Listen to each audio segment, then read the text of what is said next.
साथियों, आज स्वागत है फिर से एक बार दोबारा आपका हमारी वेबसाइट guidanceme.com में। आशा करता हूँ पिछला वीडियो आप लोगों को पसंद आया होगा, और अगर आप लोग ये वीडियो देख रहे हैं तो इसका मतलब है आप लोग तैयारी करना चाहते हैं, ज़िंदगी में आगे बढ़ना चाहते हैं। विंस लावार्डी ने कहा है, जीतने की इच्छा तो बहुत सारे लोगों में होती है, लेकिन जीतने की तैयारी करने की इच्छा बहुत कम लोगों में होती है। तो मुझे उम्मीद है कि आप उन बहुत कम लोगों में से हैं जो जीतने की तैयारी करना चाहते हैं। अब हम बात करेंगे पहला जनरल नॉलेज की। जनरल नॉलेज का क्षेत्र बहुत विशाल है और इसमें सबसे महत्वपूर्ण हिस्सा होता है इतिहास का। तो हम शुरू करेंगे भारतीय इतिहास की। जहाँ तक मेरे जानकारी विश्व की सबसे पुरानी सभ्यताओं में से एक भारतीय सभ्यता है। तो भारतीय सभ्यता का इतिहास बहुत पुराना है, बहुत विस्तृत है। क्षेत्रफल के हिसाब से भारत दुनिया का 7वां बड़ा देश है, आबादी के हिसाब से दूसरा सबसे बड़ा देश है। तो इतने बड़े देश की संस्कृति बहुत विविधतापूर्ण है। अनेकता में एकता भारतीय संस्कृति की विशेषता है। तो हम शुरू करेंगे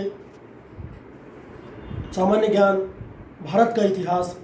और इसके लिए कहाँ से शुरू करूँ, इसको लेकर के मुझे एक शेर याद आ रहा है कि सुकून दिल के लिए कुछ तो एहतमाम करूँ, और जो नजरें मिले तो उन्हें सलाम करूँ। कि सुकून दिल के लिए कुछ तो एहतमाम करूँ, और जो नजरें मिले तो उन्हें सलाम करूँ। और मैं तो हूँ गाफिल, अब आप ही फरमाइए कि मैं तो हूँ गाफिल, अब आप ही फरमाइए, कहाँ से छिड़ूँ फसाना और कहाँ तमाम करूँ। वाह। तो हम शुरू करते हैं भारतीय इतिहास। भारतीय इतिहास के जो लिखित रूप से साक्ष्य उपलब्ध है हमारे पास में, वो सिंधु घाटी की सभ्यता के समय के हैं। आज भारत हिमालय से लेकर दक्षिण समुद्र तक फैला हुआ है। ज़्यादा पुरानी बात नहीं है। सन 47 के विभाजन के पहले भारत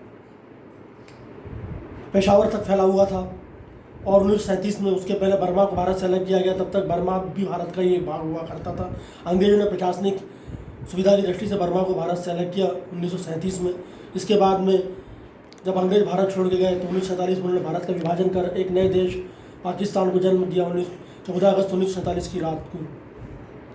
उसके पहले भारत को आर्यावर्त भी कहा जाता गया है। इसके अलावा कुछ पुराणों में भारत को जम्बूद्वीप के नाम से भी पुकारा गया है। वर्तमान भारत जो है इसे 4 भागों में बांटा गया। उत्तर का विशाल पर्वतीय क्षेत्र, उसके उत्तर का मैदान, फिर दक्षिण का पठारी क्षेत्र और दक्षिणी प्रायद्वीपीय क्षेत्र।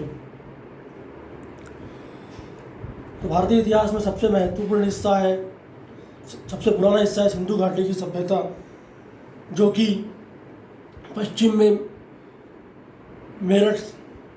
पूर्व में मेरठ के आलमगीर पूर्व से लेकर के पश्चिम बलूचिस्तान के कागनाडोर तक फैली हुई थी, और उत्तर में झज्जर से लेकर के दक्षिण में हैदराबाद के लोथल तक फैली हुई थी। अब अगले चैप्टर में अगली बार जब भी मिलेंगे तो सिंधु घाटी सभ्यता के बारे में विस्तृत रूप से चर्चा करेंगे।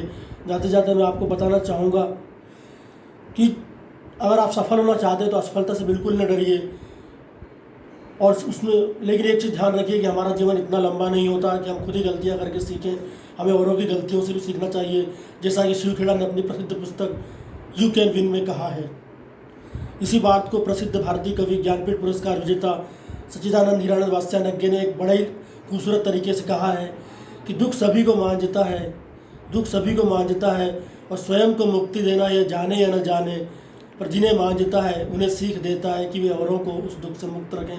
तो जो मैंने गलतियाँ की मैं उन्हें आप लोगों के सामने खुलकर स्वीकार करूँगा, और आशा करूँगा कि आप वे गलतियाँ न दोहराते हुए अपने जीवन में सफलता के नए चरणों को पार करेंगे। धन्यवाद।